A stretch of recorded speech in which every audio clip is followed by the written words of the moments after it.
Okay, तो स्वागत है दोस्तों आप सभी का।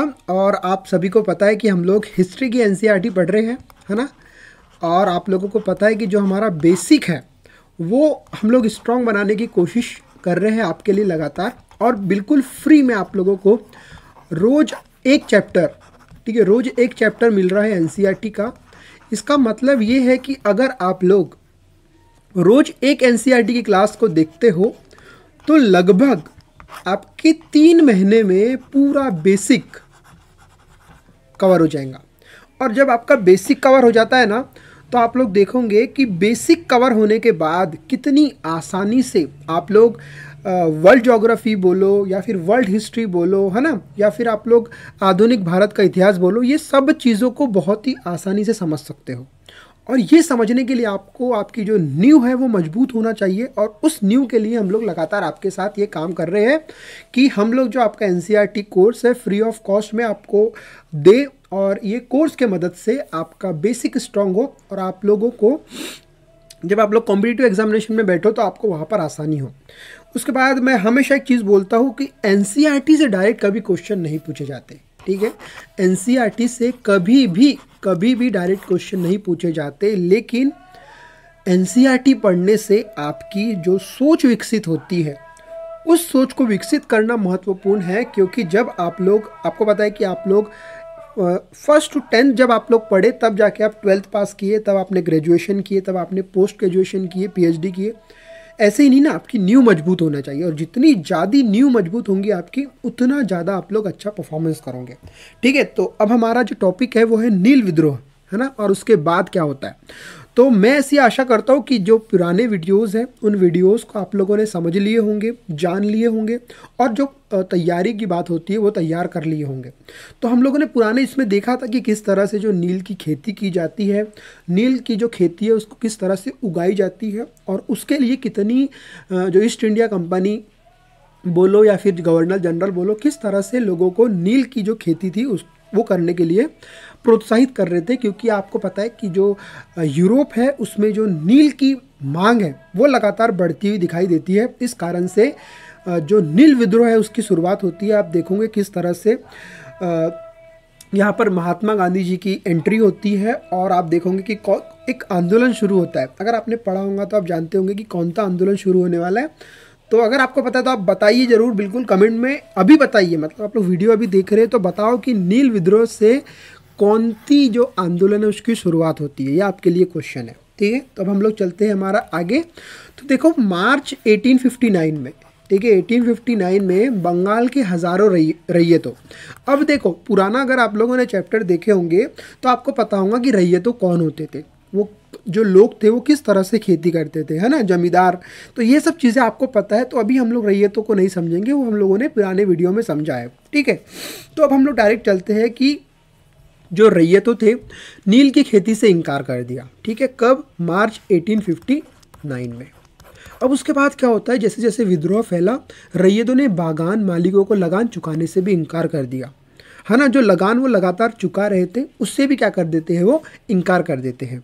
वे तलवार, भाले, तीर कमान लेकर नील की फैक्ट्रियों पर हमला करने लगते हैं। आप देखोगे कि किस तरह से विद्रोह होते हैं और जो नील की फैक्ट्री है उसके ऊपर हमला कर दिया जाता है। और जैसे ही हमला होता है ना, तो आप देखोगे औरतें अपने बर्तन लेकर लड़ाई में कूद गई। मतलब आप सोच सकते हो कि किस तरह का विद्रोह पूरा क्रिएट हो गया था, पूरा माहौल किस तरह से बन गया था, किस चीज़ के लिए, कि जो नील की खेती है उसके विद्रोह के लिए, है ना। आप देखोगे जब औरतें हथियार उठा लेती है, मतलब इसका मतलब क्या होता है कि वहाँ की जो महिलाएँ हैं वो सशक्त हो चुकी है, वो उस चीज़ से तंग आ चुकी है, इसलिए तो कोई हथियार उठाएगा ना। तो इस चीज़ को आपको समझना है। उसके बाद बागान मालिकों के लिए काम करने वाले सामाजिक बहिष्कार कर दिया, ठीक है। आप देखोगे सामाजिक बहिष्कार हो गया पूरा नील की खेती के अपोजिट में। और आप देखोगे कि बागान मालिकों की तरफ से लगान वसूली के लिए वाले गुमास्ता, मतलब क्या, एजेंडों की पिटाई की गई।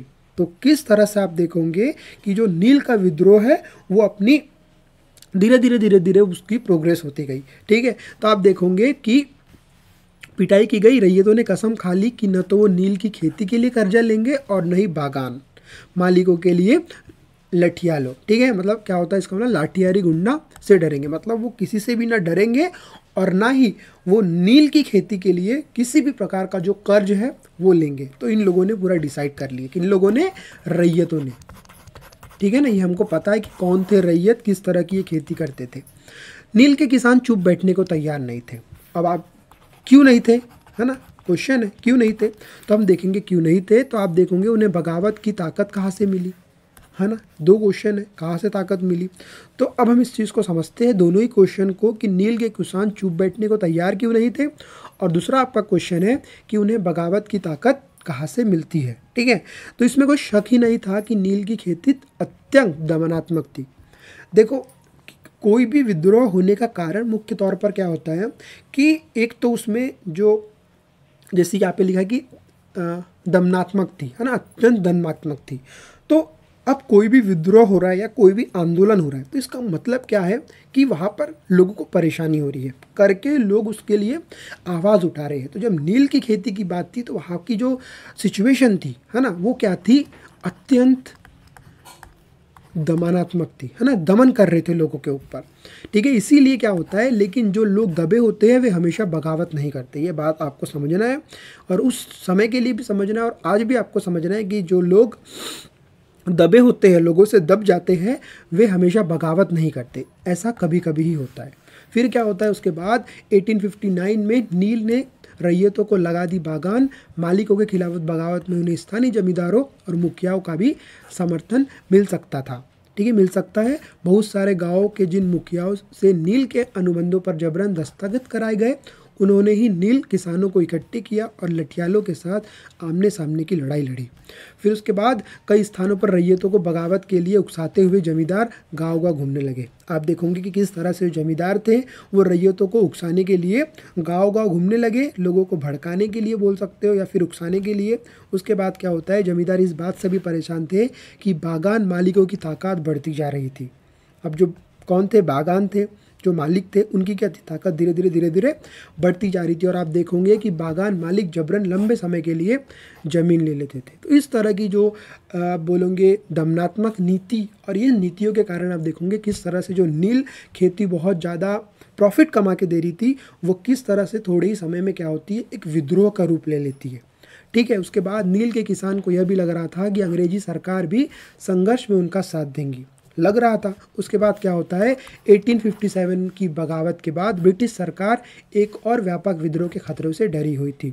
वो बिल्कुल नहीं चाहती थी, क्योंकि आपको पता है जब 1857 का हम लोग विद्रोह पढ़ेंगे, तो वो विद्रोह तो चल ही रहा था, उसके साथ बिल्कुल भी जो ईस्ट इंडिया कंपनी थी, जो अंग्रेज सरकार थी, वो इस चीज़ के लिए तैयार नहीं थी कि और एक व्यापक विद्रोह न हो जाए।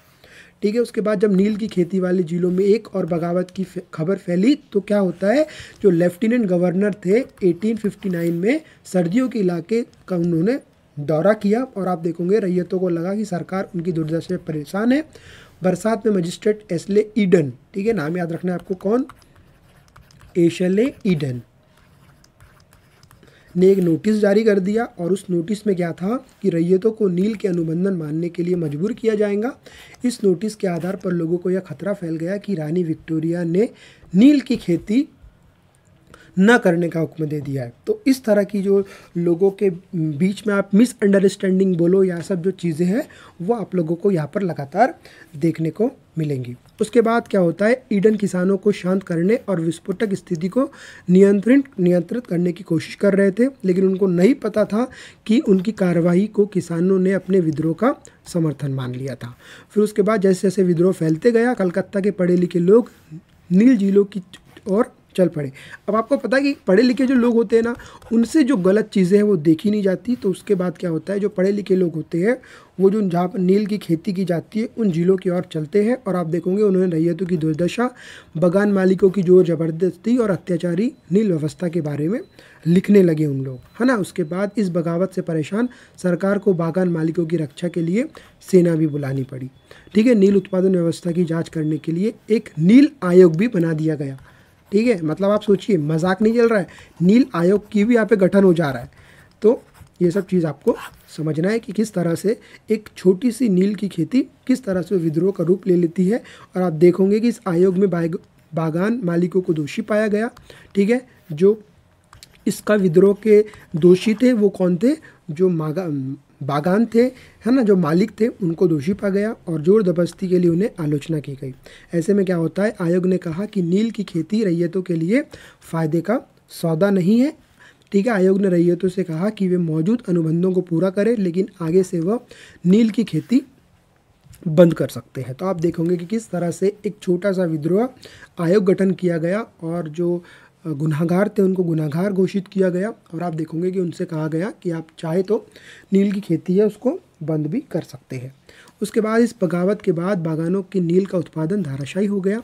इसके बाद बागान मालिक बिहार पर ध्यान देने लगे और आप देखोगे कि 19वीं शताब्दी के आखिर में कृत्रिम रंगों का निर्माण होने लगा। अब देखो भाई, पहले तो नील की मांग थी, लेकिन धीरे धीरे समय बदलता गया और अब बहुत सारे कलर्स मार्केट में आ गए थे, तो नील के ऊपर उतना ध्यान देना थोड़ा सा बंद हो गया और आप देखोगे इससे उनका व्यवसाय भी बुरी तरह से प्रभावित हुआ। फिर भी उत्पादन फैलने में सफल रहे। जब महात्मा गांधी दक्षिण अफ्रीका से लौटे, जैसे मैंने आपको बताया था कि इस वीडियो में महात्मा गांधी की एंट्री होंगी, और आप देखोगे जैसे ही महात्मा गांधी दक्षिण अफ्रीका से लौटेंगे तो वो क्या करेंगे, बिहार के किसान ने उन्हें चंपारण आकर जो नील की दुर्दशा है, जो नील की खेती के साथ जो भी चीज़ें हो रही है उनको देखने का क्या किया, न्योता दिया। और 1917 बहुत महत्वपूर्ण साल है, आपको हमेशा याद रखना है कि 1917 में क्या होता है, महात्मा गांधी को यह दौरा नील बागान मालिकों के खिलाफ चंपारण आंदोलन की शुरुआत हुई। तो आप देखोगे कि किस तरह से जो चंपारण आंदोलन है उसकी शुरुआत होती है, किसके कारण, नील विद्रोह के कारण। अब ये सब चीज़ें आपको समझ में गई। अब आप लोग इस कोट से समझ सकते हो कि भीख मांग लूँगा परंतु नील नहीं उगाऊंगा। तो इस तरह के जो स्टेटमेंट है वो आपको समझना है कि किस तरह से यहाँ पर दिए गए। तो यहाँ पर क्या लिखा है कि चांदपुर थाना हरदी के एक नील काश्तकार हाजी मुल्ला ने मंगलवार 5 जून 1980 को नील आयोग के सदस्य से बात की कि हाजी मुल्ला ने कुछ सवालों का जवाब इस तरह दिया। ठीक है, तो कौन है ये, WN सीटर कौर नील आयोग के अध्यक्ष है। वो क्या कहते हैं, क्या अब तुम नील की खेती के लिए तैयार हो, वो एक क्वेश्चन पूछते हैं। अगर नहीं तो किस तरह की शर्तों पर खेती करना चाहोगे। ये कौन पूछ रहा है, जो आयोग है उसके अध्यक्ष पूछ रहे हैं। तो हाजी मुल्ला क्या कहते हैं, मैं नील उगाने को तैयार नहीं हूँ, मुझे नहीं पता कि कोई भी नई शर्तें मुझे संतुष्ट कर सकती है। तो उनके जवाब में जो हाजी मुल्ला है वो कहते हैं कि ऐसी कोई भी शर्त नहीं है जो शर्त मुझे संतुष्ट कर सके कि मैं नील की खेती करूं। और आप देखोगे श्री शाले क्या बोलते हैं, क्या तुम 1 रुपया प्रति बंडल की कीमत पर भी खेती नहीं करना चाहोगे। तो वो जो श्री शाले है वो उनको एक बहुत ज़बरदस्त ऑफ़र देता है। तो हाजी मुल्ला कहते हैं नहीं, मैं नहीं करूँगा, नील उगाने की बजाय मैं कहीं और चला जाऊँगा, भीख मांग लूँगा परंतु नील नहीं उगाऊँगा। ठीक है, तो ये नीति आयोग की रिपोर्ट है, खंड 2 सबूतनामा, और पेज नंबर 67 में आपको ये मिल जाएगा। अब गतिविधि देखना है कि आपको एक कल्पना करना है कि आप नील आयोग के सामने गवाही दे रहे हैं कि WS सीटन कार आपसे पूछते हैं रैयत किस सूरत में नील की खेती कर सकते हैं, तो आपका जवाब क्या होगा। तो आपको वहाँ पर खुद को रखना है और इसके जवाब को देना है। तो यहाँ पर हमारा जो चैप्टर नंबर 3 है ये समाप्त होता है और हम लोगों ने इस पूरे चैप्टर को लगभग यहाँ पर 4 पार्ट में डिस्कस किया है। हम कोशिश कर रहे हैं कि 20-20 मिनट में ये जो चैप्टर्स है इसको टॉपिक वाइज आपको समझाए, लेकिन टॉपिक वाइज समझाने का मतलब ये नहीं है कि टॉपिक्स अलग अलग है, हर टॉपिक्स को हम लोग लिंक करते हुए चलते हैं। तो आपको उस चीज़ के लिए बिल्कुल निश्चिंत रहना है। और आप लोगों ने अगर पूरी चारों वीडियोज़ अगर देख लिया है तो बहुत अच्छी बात है, नहीं देखा है तो आप लोग जाइए, समझिए, कंसेप्ट को समझिए, अपना बेसिक स्ट्रॉन्ग करिए, और फिर वो सब समझने के बाद ये जो क्वेश्चंस है इन क्वेश्चंस को आपको सॉल्व करना है। ठीक है, जो ये क्वेश्चंस के सॉल्यूशन भी हम लोगों ने स्टडी वाला जो हमारी वेबसाइट है उसके ऊपर अपलोड कर दिया है, तो आप लोग वहाँ से भी जाके देख सकते हो। और आप लोग वेबसाइट को क्या कर सकते हो, विजिट भी कर सकते हो, क्योंकि बोलो NCERT की नोट्स या फिर ऐसी बहुत सारी चीज़ें उस वेबसाइट्स में अवेलेबल है जो आपके काम आ सकती है बहुत ही कम रुपए में। जैसे 49 में आपको मिल जाएगा, 39 में मिल जाएगा।